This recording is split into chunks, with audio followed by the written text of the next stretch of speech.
Patrick Cabello Hansel, co-pastor of St. Paul's Lutheran in the Phillips neighborhood of South Minneapolis with my wife, and we're in front of our 125th anniversary mosaic. And I am Luisa Cabello Hansel, his wife, and I am a pastor here too. We are co-pastors for 10 years now. 11 years.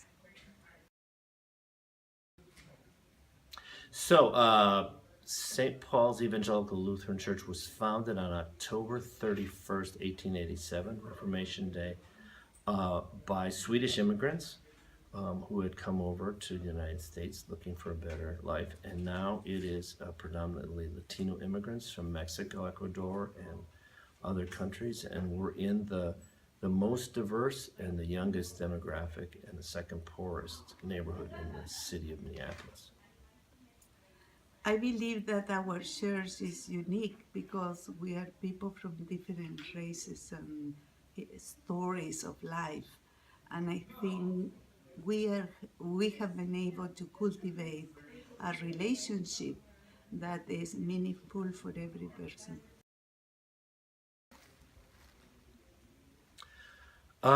When we first came here, it was a congregation that had considered closing. They had been really kind of closed in on themselves for a long time and not connected to other congregations, certainly not in the Lutheran Church, and really kind of focused on salvation after life, and really didn't know how to do outreach to the neighborhood, which had changed dramatically. So I mean, our style of worship had to change, our leadership, the way we made decisions, and just our spirit of welcoming had to change.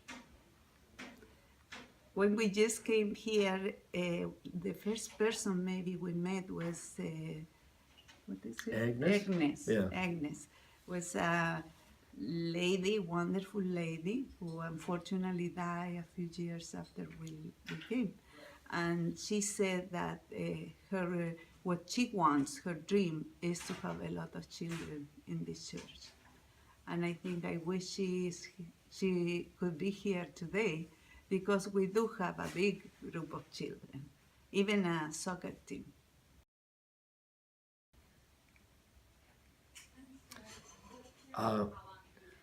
Well, I mean, historically, I felt that as a kid. I was raised Roman Catholic. I went to Mass every day for years and years and years. Went to Catholic grade in high school, and had this feeling that I should, this call to be a priest. And then I became an atheist, which was kind of far away from that.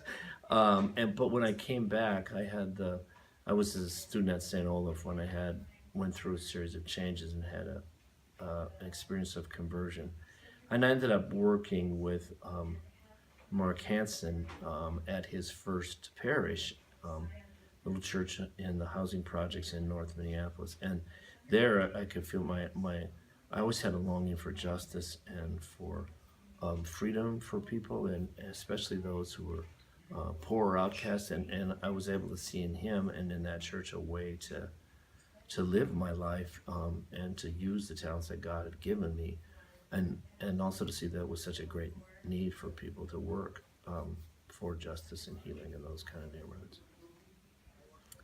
I can describe my call as a big trip that includes several places and countries, actually. I was Catholic too as a child, very formally, because my family didn't go to church.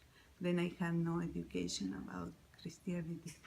And I became an atheist, very convinced atheist, and until I was 26, and I had a big conversion in my life in Rio de Janeiro, Brazil, which is very interesting. I felt a huge void in my heart, and I didn't know the reason. I know that I didn't know where was home because I didn't know God. At least how I felt, and but it became so so desperate in the emptiness in my heart that I started looking for an answer. And Christ was so gentle coming to me and showing me the love of God. And I fell in love with God. And that happens in 1980. And it had, I am so grateful to God for rescuing me of emptiness and sadness and anguish that I feel my life is to serve. And I didn't think to become a pastor. Um, it wasn't my experience. But when I came here, I went to seminary, which wasn't the first time I went to study. I went to every place I could to study about the Word of God. And I decided in seminary to become a pastor. Yeah, well, one thing is we decided, first of all, we wanted to get to know the people. So we sat down and met almost everybody we could in the congregation, and then really started to get to know the neighborhood. And, met leaders in business, the police, the schools, other arts organizations.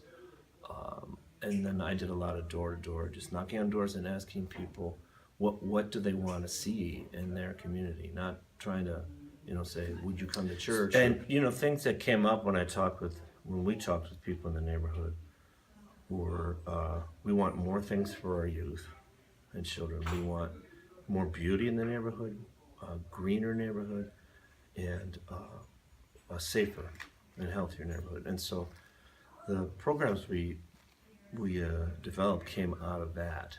And Luisa can particularly talk about the art, because she's our artist in residence and director.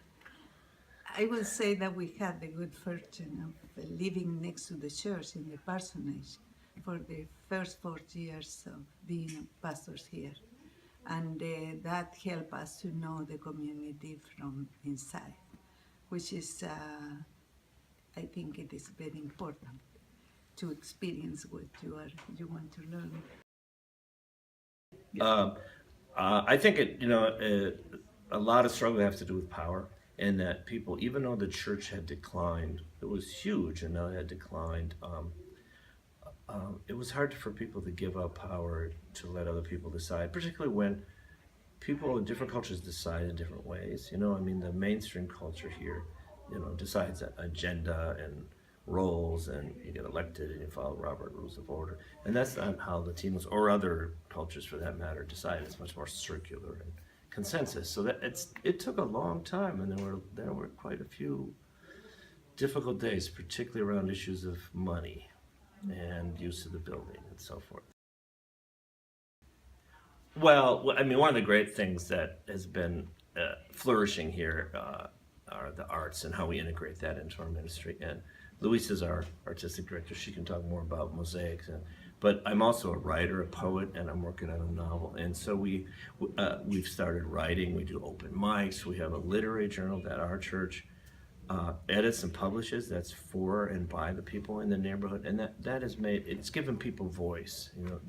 The current issue that's going to come out in a month includes people who were victims of sexual assault telling their stories, and elders who are in memory care relating their stories to someone who inscribed them, and children, African American, Latino children, talking about what it means that Black Lives Matter and all the violence that's going on. So that's been really powerful to connect to people in that way. Well, the mosaic is a very important part of our ministry here. I think people know us maybe the first place because of mosaic. You cannot ignore a big mosaic in a corner. And we continue doing that. Doing mosaic has been for me a joy and discovery that I see that happens with other people too. I didn't have the opportunity to work much in art even when I was a child, and it has been so amazing to see for me like the miracle of God giving me talents that I never imagined to have. And it is so beautiful to see that when the same thing happen with other people. Then I love mosaic for many reasons, but one is that I think it's such a good symbol of what the Christian community we are. Um, we are pieces, broken pieces that come together by the hand of God, and we find a place, and we become harmonious with each other, and even pieces that could be hard and harsh uh, can come together and be part of a beautiful new creation.